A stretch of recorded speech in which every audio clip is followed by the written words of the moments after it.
What's up, sexy people? It is Dave. It is Duncan back from Metal Epidemic for another album review. For this review, Duncan and I have been checking out the new album from Canadian rock band The Dirty Nil. Oh, Canada. That's the only part of your national anthem I know. You shove it right at the beginning, I love it. I'm like, oh, Canada. That's right. That's right. Motherfuckers. We know. The band's new album, The Lash, will be released on July 25th via Dine Alone Records. The Dirty Nil has always brought a bit of flash and colour to rock and roll. Whether it's the bejeweled stars and lightning bolts emblazoned on frontman Luke Bentham's stage outfits, or the multi-dimensional psychedelic artwork splashed across album covers, the Hamilton, Ontario-based band likes to add a little flair. But on their fifth album, The Lash, the Nil is stripping it all back. No more flash, no more colour. The slate is getting wiped. Back to basics. The new song is Flash. Hell no. Saviour of not this fucking album, Dave. No. Not on this album. It started when Bentham was touring the Vatican and found inspiration in its Italian art. Been there, done that. I didn't buy the t-shirt. Actually, I was like, you're not getting a t-shirt from me, you thieving, but... They sell t-shirts? They sell it, yeah. Does the church sell merch? Yes, Dave, the church sells merch. You could have picked me up a shirt, man. I went to Italy and all I brought you back was this papal t-shirt. Can't wait to wear that. It's just a pontiff like doing this. And he's like, I'll never wear it, but I was in a very dusty part of the basement, and they had these crazy bronze reliefs that were some of the most brutal things I've ever seen, he recalls. There was a particular one called The Horrors of War. It was two guys fighting over a knife. That image ended up guiding a lot of this record. The Nil brought this brutally austere approach to the Lash's recording sessions as well. Instead of returning to their longtime friend and go-to producer John Goodmanson, whose studio Sheen have helped net the band a Juno Award, they brought in some new blood and up-and-coming local engineer Vince Solivari. He's my kind of guy, Bentham says. Vince plays in a power violence band. Kiss is one of his favourite bands, and he's fluent in Simpsons references. Above all, he's just competent as hell. The band didn't overthink or second guess much with Solivari, and after only 2 weeks at Boxcar Sound, they bashed out a raw and honest version of themselves, one they'd been chasing since their bombastic debut album, 2016's Higher Power. Ultimately, The Lash sounds exactly like what the title implies, a cold, hard crack of the whip by the Canadian rock band, one that snaps them with a much-needed reset after nearly 20 years of exploring the light. So, Duncan, The Dirty Nil. The dirty Nil. I get the feeling we may have upset at least one of our younger reviewers by snagging this for review. I offered him it. Just to put all the cards on the table, I offered it to him first. Stole it from him. And he was too busy with work. Shite excuse. He didn't think he could, do it the justice it deserved. So I said, that's fine. It does. That's fine. Wait 1 second. Second can anyone? I'll drink to that. We can handle this, Dave. We're perfect. Listen, a couple of crusty old veterans. There's no flash about either one of us, I'll tell you right now. You get in trouble for that, Well, that's the flash they're on about where you have the coat and you. You know what I mean? No, not that flash. All right, sorry, I picked up the wrong thing. Right. Yeah, I mean, had it not been for our man Ross, who we're talking about, I would not have known about the Dirty Nil. He raved about their 2021 album, Fuck Art. And I had never heard the band at that point, but he loved it, and I was like, okay, let me just sample this. See what the kids are listening to these days. Let's check it out. And I remember like Doom Boy, the opening track, kicking in and being like, oh, right, okay, I could be sold on this. And I still go back to the album. Like, it's great. Like, I love that album. And I was really excited about the follow-up, Free Rein to Passion, which Ross reviewed for the site. back in 2023. And again, another good album with some really strong moments on that album as well. My only kind of like, I'm getting into complaints already. I've even started the review. My only complaint is I feel like this is a band that have these moments of like sheer excellence on each release. Like if you think about each of their albums, there's like massive highlights, like Doom Boy being one of them, like Celebration or Done with Drugs, or Nicer Guy. You can even go back to their early, back to like Master Volume 2018. That's What Heaven Feels Like. Another like just anthem. And I feel like sometimes those tracks set the bar so high that the rest of the tracks on the album maybe don't quite land with as much magnitude as those tracks. Good songs, no doubt, but if they could just keep like that quality, that level of quality for a full album, then like we'd be talking home run, absolute home run. The Lash begins with that sense of like determination.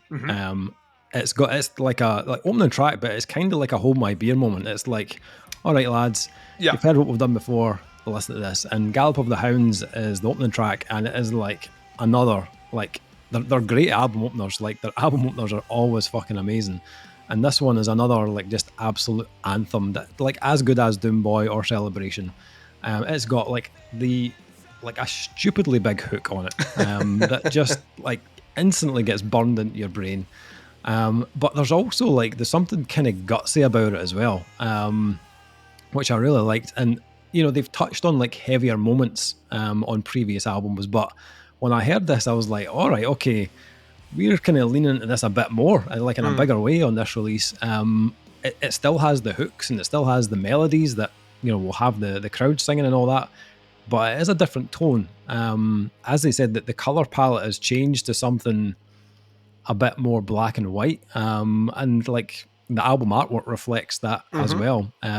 It's the artwork is like perfectly suited to this kind of like more kind of bare bones sound that they've got in this, and with all that kind of like taken into account, this album, like as I kind of started to go through it, it very quickly put me in mind of another album, one of my favorite albums of the last 15 years, I think when it came out now.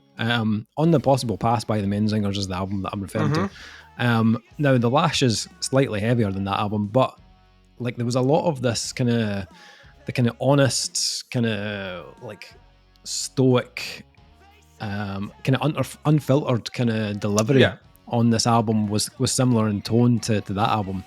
And this one, like the big hitters keep coming, like so like they start off with that big opener, and just like Fuck Art and Free Rein to Passion, but with those albums you kind of felt like, all right, okay, so there's like a little dip after that, then it comes back up again, and then it dips again and it comes up. But here, like the first few songs, I was like, okay, there's no dip, like this is just like every track, like Feeling Time, That Don't Mean It Won't Sting, Rock and Roll Band, This Is Me Warning You. I was like, right, holy shit. But what was cool was the kind of icing on the cake, I suppose, was those like first bunch of songs don't follow the same formula.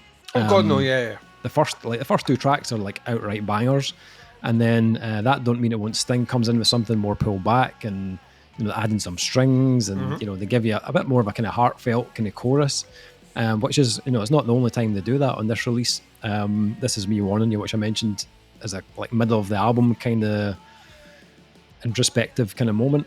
Just guitar, vocal, strings, and you know, it's a stunning track. I think, and vocally as well, I don't think I've heard Luke deliver something so kind of like graceful. Like he's quite a like straight to the point kind of vocalist and lyricist, but it was really nice to hear him more composed and, you know, a bit more serene. I thought it was really cool. Spider Dream also gives you a bit of that kind of like self-reflective kind of brooding kind of tone as well, which you can't help but be like totally entranced with. And to be honest, like I reckon the first 7 songs on this are pretty much flawless. Like I was blown away with those tracks. The kind of self-assurance is just oozing out of this album. The songwriting was incredible. The hooks are fucking glorious. Track 6, Do You Want Me? Yeah. What an anthem that is. Like that, when I heard it, I was like, this is going to have like live crowds just going fucking nuts. Like that is a killer track. And to be honest, I was like, I think they've cracked it. Like, I think this is it. Like the confidence this is running with, the quality of the songs, the listening experience, like the running order of the tracks is perfect. Lyrically and vocally, absolutely fire. And then for me, I think the album starts to slightly fatigue around track 8. Interesting. If I'm honest. I think They Won't Beat Us and Hero Narrative, again, kind of like other albums, very good tracks with decent hooks, but I'm not sure they managed to sustain what had come before them. Not bad songs, as I said, but for me, not as strong as the previous 7. The closing track, though, I Was a Henchman, is a bit of a surprise because the Dirty Nil tend to go slightly kind of doomier and more kind of like introspective on a closing track. So to hear them just go like pure like riff heavy, full of energy, was quite nice. It was quite refreshing. Definitely like it's a track that puts like an exclamation mark on the album in a big way, and just makes you want to kind of do it all over again. Like it's very Moorish, this album. These tracks are some of the best stuff they've ever written. And I had a great time with this. Like it's such a catchy, feel good kind of album. And for me, I feel like this could be the new kind of benchmark for this band. Like I feel like it's the most consistent I've heard the Dirty Nil to date. I like the tone of this release. I think I love the kind of darker kind of slant on it. It's more gritty. But also there's some really nice, like quieter, more understated moments on the album as well that it kind of lands just as powerfully as the heavy stuff. I also think this material is going to be unreal to hear live. So like, I know they're not coming to Glasgow in October when they're here, but they will eventually get here. When they come back, I would definitely be down to go and see them. But yeah, I thought this was great. I think this is probably their best release to date. And I loved Fuck Art. I think it's an amazing album, but I think this one just pips it. It's not perfect for me, but I think it's probably the best thing they've done. What about yourself? What are you thinking of this? Oh, we are so close, but then so far. Oh, all right. Okay. I think this is their best album, right? Okay. And actually, for the most part, everything you said kind of aligns. A little change at the end here. Right. I don't necessarily think it's that the song quality at the end is like dips. I just think it's the choice of putting Spider Dream and They Won't Beat Us side by side. Right. They're two very not samey tracks, but they slow down in such a way that the momentum that the album has almost grinds to a halt. Mm-hmm. And I would actually swap Hero Narrative with They Don't Beat Us and have They Don't Beat Us as the penultimate track. Right. And then into I Was a Henchman. I think that build would work better, having tested it. Like, to me, it sounded better. Right. I think like Spider Dream is such a ballad anthem, and They Won't Beat Us is also kind of like a ballad anthem. To have two of those tracks side by side kind of deflates a lot of the momentum. I think Hero Narrative, whilst it isn't like fucking swinging for the fences with like big massive like hooks, it has oomph in the chorus. The chorus is like very uplifting, very like kind of push heavy, very loud. Yeah. That would be the distinction. That put to the side, I think you've nailed it. I think for me, the Dirty Nil have always been a kind of, not even, it's one of those things. It's like a trustworthy band to go to when you're looking for something just to have a bit of fun with. Shove on a bit of the Nil, you're in a good place. Yeah. They picked the perfect time of year to launch this album as well. The weather in Scotland, which is usually awful, has been for the last month and a bit warm. Right, so a lot of driving in warm weather. You want to shove something on and sing along. That's the given thing. In fact, there was a theme in the albums that we're reviewing in bulk, you'll know from the t-shirts we're wearing, most of them are big old summary bangers, right? Yeah. One being an exception, we'll get to that later in another video. But like they all had this kind of summer feeling. I've been traveling a lot for work, and I had some time off. That I've been needing something just to sit back and just play loud. And this has hit the brief many times. I think it's not just a consistency thing. I think they've nailed the formula.